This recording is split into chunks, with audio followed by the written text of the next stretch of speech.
Hello दोस्तों, कैसे हैं आप सब। स्वागत है आप सबका मेरी इस नए वीडियो में। आज मैं बात करने जा रहा हूं नोटिस पीरियड के बारे में। 3 महीने का नोटिस पीरियड हैंडल करना बहुत ही हैक्टिक हो जाता है कभी कभी। 2 महीने का भी बहुत ही ज़्यादा टफ हो जाता है हैंडल करने। कैसे मैनेज करेंगे आप। मैं अपने पर्सनल एक्सपीरियंस से आपको बताने जा रहा हूँ कि कैसे आप 3 महीने का लॉन्ग नोटिस पीरियड हैंडल कर सकते हैं बहुत ईजिली। मैं अभी नोटिस पीरियड सर्व कर रहा हूँ, but now I am enjoying my notice period.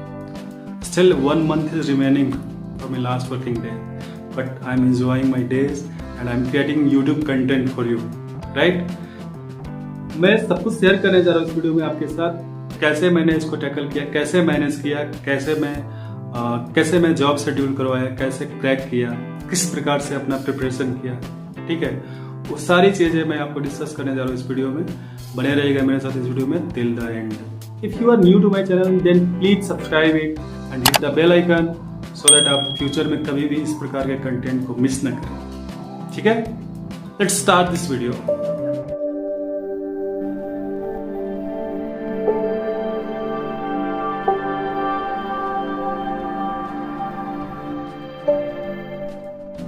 According to a research, 80% companies put out their vacancies and they want to fill them within 10 to 15 days. And there are 80% companies who have 2 months to 3 months notice period. Right? आप समझ सकते हैं कि 80% company ऐसा है जो अपने job को 10 से 15 दिनों के अंदर फिल करना चाहते हैं, राइट। एंड 80% कंपनीज ऐसे हैं जिनका खुद का नोटिस पीरियड 2 मंथ से 3 मंथ का बीच का है, या किसी का 3 मंथ है, किसी का 2 मंथ है, ठीक है। इसका मतलब आप समझ रहे हैं। इसका मतलब हुआ कि वो कंपनीज जिनका खुद का नोटिस पीरियड 2 महीने से 3 महीने है, वो भी चाहते हैं कि उनका जॉब वैकेंसी जो है वो फिल हो जाए 10 से 15 दिनों के अंदर। वो लोग खुद भी वेट नहीं करना चाहते हैं कि कोई भी ऐसे बंदे को रिक्रूट नहीं करना चाहते हैं जिसका नोटिस पीरियड 2 महीना से 3 महीना हो, जबकि उनका खुद का नोटिस पीरियड 2-3 महीना रहता है। तो ऐसे में कैसे आप नोटिस पीरियड को मैनेज कीजिएगा, कैसे कोई नोटिस पीरियड को मैनेज करे, ठीक है। तो मैं सब कुछ बताने जा रहा हूँ इस वीडियो में, प्लीज बने रहिएगा। प्रॉब्लम क्या होता है, जब आपका 3 महीने का नोटिस पीरियड होता है तो आपको कॉल्स ही नहीं आएंगे इंटरव्यू के लिए। कोई भी रिक्रूटर आपको कॉल करेगा, आपका सारा डिटेल्स लेगा और लास्ट में आपसे पूछेगा कि what is your notice period. Then आपको बोलना होगा कि मेरा नोटिस पीरियड 3 मंथ है। देन वो पूछेगी या पूछेगा कि क्या आप अभी नोटिस पीरियड सर्व कर रहे हैं। Course, you will say no, right? तो वो तुरंत ही बोलेगा कि नहीं मुझे तो इमीडिएट ज्वाइनर चाहिए, राइट। और आपको इंटरव्यू शेड्यूल नहीं होगा वहाँ पे। तो ऐसे बहुत सारे कॉल्स आएंगे आपको और आप डिसअपॉइंट हो जाएगा लास्ट में कि अब हम करें तो क्या करें। मैं खुद हो चुका हूँ, मैंने खुद एक्सपीरियंस किया हुआ है, ठीक है। मैंने जब स्टार्ट किया जॉब सर्च, ठीक है, तो मुझे बहुत सारे कॉल्स तो आने लगे, बट पहले तो आपको कॉल्स नहीं आएंगे। अब धीरे धीरे कॉल्स आने स्टार्ट होंगे तो वो लोग पूछेंगे कि नोटिस पीरियड कितना है आपका। तो आपको बोलना पड़ेगा जो आपका है, जो कि मेरा था 3 महीना। Currently I am working for Infosys. तो इन्फोसिस, TCS, विप्रो, HCL, ये सारे जो बिग एमएनसीज हैं उनका नोटिस पीरियड 3 महीना ही रहता है। और बहुत सारे टेक कंपनीज हैं जिनका 3 महीना रहता है। तो मैंने जब उनको बताता था कि मेरा नोटिस पीरियड 3 महीना है, तो वो सीधे इनकार कर देते वहीं पे कि नहीं, we are looking for immediate joiner. तो भैया मैंने सोचा कि अब मेरा ऐसा काम चलने वाला है नहीं। अब सीधी उंगली से घी नहीं निकलता, तो थोड़ा सा उंगली आपको टेढ़ा करना पड़ेगा। कुछ ट्रिक्स है जो अप्लाई कर सकते हैं आप, जिससे आपको एटलीस्ट कॉल आना स्टार्ट हो जाएगा और इंटरव्यू शेड्यूल होना स्टार्ट हो जाएगा। वो सारे ट्रिक्स क्या है मैं 1 बाय 1 करके आपको बताने जा रहा हूँ, प्लीज बने रहिए। पहला काम आप ये कीजिए कि अपने जॉब साइट पे जो आपका नोटिस पीरियड आपने डाला हुआ है 3 महीने का, उसको आप रिड्यूस कर दीजिए 2 महीना या उससे कम। जब आप नोटिस पीरियड को रिड्यूस कर दीजिएगा 2 महीना या उससे कम, तो आप शॉर्टलिस्ट हो पाइएगा इंटरव्यू कॉल के लिए। तो आपको इंटरव्यूज कॉल आएगा, ठीक है। एंड जब आपको पूछेगा कि आपका नोटिस पीरियड कितना है, तो आपको 3 महीना नहीं बोलना है, आपको बोलना है वहां पे 2 मंथ्स, राइट। हाँ, आपको झूठ बोलना पड़ेगा, ठीक है, बट आगे ये मैनेज हो जाता है। कैसे होगा, बने रहिएगा मेरे साथ, मैं बता रहा हूँ आपको। तो आपको जब ये 2 महीना नोटिस पीरियड बोलेगा तो आपका आपका इंटरव्यू शेड्यूल हो जाएगा, आप इंटरव्यू दीजिए, ठीक है। आपका इंटरव्यू यदि अच्छा गया, आप फाइनल राउंड तक पहुंच गए वहाँ पे, तब आप वहाँ पे आप मेंशन कर सकते हैं कि मेरा ना नोटिस पीरियड एक्चुअली 3 मंथ है, बट मैंने ये 2 मंथ किया हुआ था।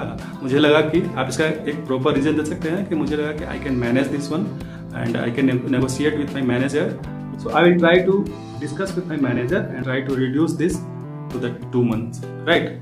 तो इस प्रकार से जब आपका इंटरव्यू हो जाएगा, आप बहुत अच्छा परफॉर्म किए हो इंटरव्यू में, तो सामने वाला भी जब इतना टाइम इन्वेस्ट किया है आप पे, तो आपको वो मौका देगा कि जाइए आप डिस्कस कीजिए मैनेजर से एंड प्लीज इसको रिड्यूस करवाइए 2 महीने तक। उसके बाद आपका काम क्या है कि अगर आप अपने मैनेजर से डिस्कस कर सकते हैं और इसको नेगोशिएट कर सकते हैं, 3 महीने को 2 महीने करवा सकते हैं अपने नोटिस पीरियड को, then you can go for that, right, and you can discuss with your manager and you can try to convince him, right, कि that I got the opportunity and kindly reduce my notice period, okay. एक option रहता है by out का भी, ठीक है। तो आप अपने मैनेजर से बात करके, अपने नेक्स्ट एम्प्लॉयर से बात करके, मतलब जो भी HR आपका इंटरव्यू शेड्यूल सब की है, उससे बात करके आप पूछिए कि क्या आपके पास बाई आउट का ऑप्शन है, तो मैं वो भी ऑप्शन अपने मैनेजर से डिस्कस कर सकता हूँ।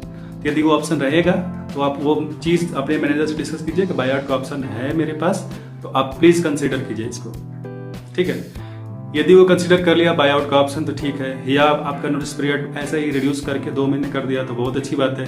यदि नहीं भी किया हो तो आप you can come back to your current HR, का जो नेक्स्ट एम्प्लॉयर होने वाला है उसके HR से बात कीजिए कि I discussed with my manager but unfortunately it can not be reduce to the 2 month. आप उसको डायरेक्टली बोल दीजिए, ठीक है। एंड मोस्टली केस में, मतलब 90% केस में ऐसा होता है कि आपको वो लोग कंसिडर कर लेंगे, क्योंकि उन्होंने बहुत सारा टाइम आप पे इन्वेस्ट कर दिया है आपका इंटरव्यू शेड्यूल कराने में, आपका इंटरव्यू लेने में। किसी एक पर्सन को रिक्रूट करना बहुत ही कॉस्टली होता है, तो अब इतना इन्वेस्ट करने के बाद वो नहीं चाहेगा या चाहेगी कि आपको फिर छोड़ दे, तो वो कंसिडर कर लेगा। तो इस तरह से आप अपना 3 महीने का नोटिस पीरियड हैंडल कर सकते हैं। ये वो हमारा पहला ट्रिक है। दूसरा पॉइंट क्या है इसमें कि आपको जब भी इंटरव्यू कॉल आएगा तो आपको बोलना है कि yes I am serving notice period. जब वो लोग पूछेगा कि are you serving notice period, then you have to reply yes, okay, and after that you have to also tell, they will ask you like can you negotiate it, your notice period is 3 months, that is very too long, so you have to negotiate it. Then that time you have to say yes I can discuss with my manager and I can try to reduce this one, okay। पहला आपका priority वहाँ पे रहना चाहिए कि आप किसी भी तरीके से जॉब का इंटरव्यू शेड्यूल करवाइए, ठीक है। उसके बाद अब जब अपना आप टैलेंट दिखाइएगा उसको, आप इंटरव्यू में अच्छा परफॉर्म कीजिएगा, तो फिर ये नोटिस पीरियड ज़्यादा मायने नहीं रखता है। वो लोग चाहते हैं कि 10 से 15 दिन में फील कर ले, बट यदि उनको अच्छा कैंडिडेट मिल जाए, डिजर्विंग कैंडिडेट यदि मिल जाता है, तो लोग 2 महीना वेट कर लेते हैं, 3 महीना वेट कर लेते हैं किसी किसी के केस में। हर कोई तो वेट नहीं करता, बट कुछ कंपनी वेट कर लेते हैं। तो ये हुआ आपका सेकेंड पॉइंट, आप ऐसे मैनेज कर सकते हैं। तीसरा और बहुत ही जेन्युइन तरीका है जो मैंने खुद पे अप्लाई किया है, राइट, जेन्युइन तरीके से कैसे आप नोटिस पीरियड को हैंडल कर सकते हैं। तो जब आपका नोटिस पीरियड 3 महीने का होता है तो इसको आप पॉजिटिवली लीजिए। 3 महीना बहुत समय होता है जॉब सर्च के लिए, राइट। यदि आपके पास कोई भी ऑफर नहीं है and you have 3 months long notice period and you are not getting interview calls as well, देन आप इस केस में क्या कर सकते हैं कि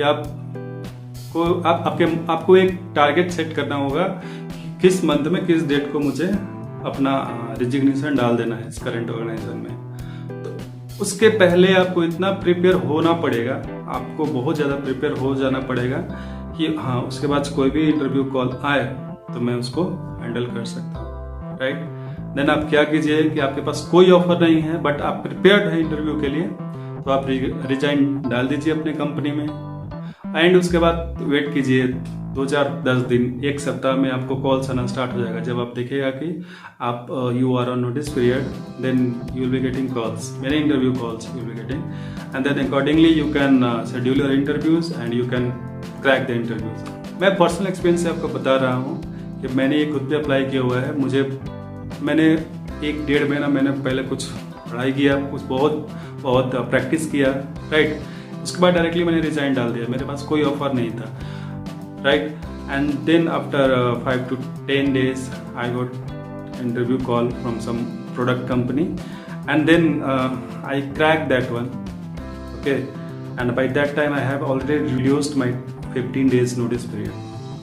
So इस प्रकार मेरे पास 15 से 20 दिनों के अंदर 2-3 ऑफर्स थे, क्योंकि आपने पहले प्रिपरेशन कर लिया इंटरव्यू का, तो आपका इंटरव्यूज निकलते जाएगा। और जब एक इंटरव्यूज आपको निकल जाएगा, when you will get first offer letter in your hand, then your confidence will be increased automatically, and then you will perform better and better in your upcoming interviews.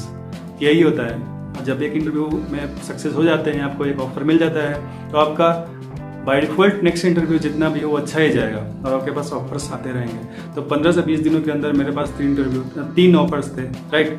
And अभी मेरा notice period 2 महीने खत्म हुआ है, and मैंने 10 दिन पहले ही मैंने अपना इंटरव्यू वो सब देना बंद कर दिया है। I stop looking now because I have already 8 to 10 offers, और वो 10 ऑफर में 4-5 ऑफर्स ऐसे हैं जो मुझे ऑलमोस्ट मोर देन 200% हाइक दे रही।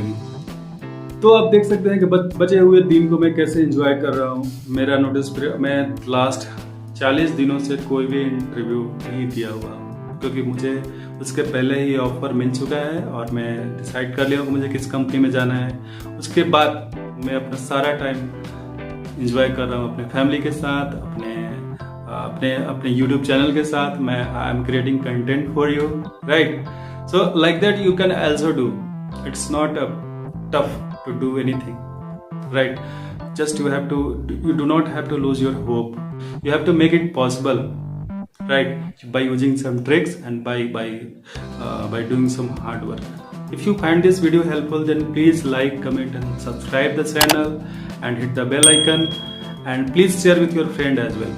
मिलते हैं नेक्स्ट वीडियो में, तब तक के लिए बहुत बहुत धन्यवाद।